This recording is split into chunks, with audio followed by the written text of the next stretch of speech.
এরকম ঘাস যদি ছাগলে 5 দিন খেতে পায় তাহলে ছাগলের চেহারা কিন্তু পাল্টে যাবে, ছাগলের স্বাস্থ্য আরও নাদুস নুদুস হয়ে যাবে। আজ আমি কোথায় ছাগলগুলোকে এত সুন্দর ঘাস খাওয়াতে নিয়ে চলে এসেছি সেটাই এখন তোমাদেরকে দেখাবো বন্ধুরা, তাই ভিডিওটি দেখতে থাকো। আজ আমি ছাগলগুলোকে চড়াতে নিয়ে এসেছি, আমাদের আজকে যে সর্ষে কেটেছে মাঠগুলোতে সেখানেই ছাগলগুলোকে চড়াতে নিয়ে এসেছি। ওই যে সর্ষে গাড়িতে করে নিয়ে যাচ্ছে আর এগুলো ফাঁকা হয়ে গেছে মাঠগুলো, সেখানে আমি ছাগলগুলোকে চড়াচ্ছি। এখানে প্রচুর ঘাস রয়েছে। এই সময় তো মাঠে তেমন একটা ঘাস নেই, তার কারণ হচ্ছে এ সময় মাঠে গরু মহিষ ছাগল সমস্ত কিছুই চড়ছে আর অনেক দিন বৃষ্টি হয়নি, তাই তেমন ঘাস নেই। আজ আমাদের সর্ষে কাটছে, সেখানেই ছাগলগুলোকে চড়াতে নিয়ে চলে এসেছি। মানে প্রচুর ঘাস রয়েছে, ছাগলগুলো চড়ছেও বেশ দারুণ। ওপরের মাঠগুলো রয়েছে সেই মাঠগুলোতে সকাল দিকে সর্ষে কেটে বাড়ি নিয়ে চলে গেছে। এখন ভাত খাওয়ার পর এই যে নিচের যে মাঠটা রয়েছে সেখানে মাঠটাতে কাটছে, আর ছাগলগুলো উপরের মাঠগুলোতে চড়ছে। এখানে আমাদের মোট 3টে মাঠ আছে, 3টে মাঠেই সর্ষে চাষ করেছিলাম এবছর। প্রতি বছরই আমরা এই মাঠগুলোতে সর্ষে চাষ করি। আর এখানে সামনেই রয়েছে নদী, যেহেতু নদীর ধারে এই মাঠগুলো তাই এই মাঠগুলোতে সর্ষেও কিন্তু প্রচুর হয়।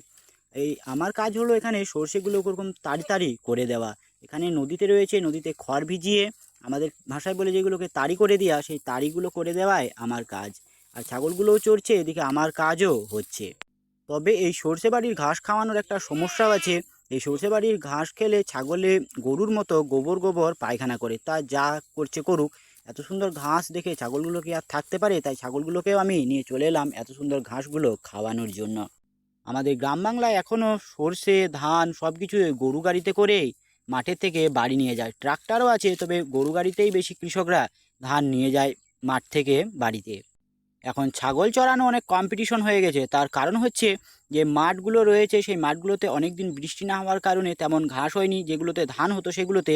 আর ডাঙালেও কিন্তু এখন সেরকম ঘাস নেই, তাই এখন যেখানে যেখানে সর্ষে কাটে সেগুলোতেই আমি ছাগলগুলোকে চড়াতে নিয়ে যাই। এছাড়া পুকুরের যে ধারগুলো রয়েছে সেই পুকুরের ধারগুলোতেও ছাগলকে আমি চড়াতে নিয়ে যাই।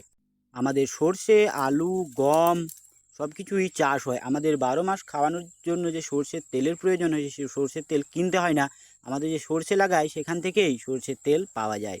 আর খাঁটি সর্ষের তেল, আর যে খোলগুলো হয় সেই খোলগুলো আমাদের ছাগলকে খাওয়ায়, খোল তো আমাদেরকে কিনতে হয় না। এই খাঁটি সর্ষের খোল আমাদের ছাগলগুলো খেতে পায়। আর যে মাঠগুলোতে এত ঘাস রয়েছে না, কাল আর মাঠগুলোতে ঘাস থাকবে না, অন্য লোকে এসে গরু বাছুর ছাগল সব কিছুই চড়িয়ে দেবে। তাই আজকে যতটুকু সময় পাচ্ছে ছাগলগুলো চড়ে নিচ্ছে। আর এখানে যে কলমি শাকগুলো রয়েছে, প্রচুর কলমি শাক রয়েছে, সেই শাকগুলো আমি কেটে কেটে নিয়ে যাই বাড়িতে ছাগলকে খাওয়ানোর জন্য। তার কারণ হচ্ছে এগুলোতে জল আছে, ছাগলে তো নেমে খেতে পারবে না, তাই বাড়িতে কেটে কেটে নিয়ে যায় ছাগলকে। প্রতিদিন যদি ছাগলে এরকম শাক ঘাস খেতে পায় তাহলে ছাগলকে দানা খাবার কম খাওয়ালেও হবে। ভিডিওটি কেমন লাগলো তা অবশ্যই কমেন্টে জানাবে। ধন্যবাদ। জয় কৃষ্ণ।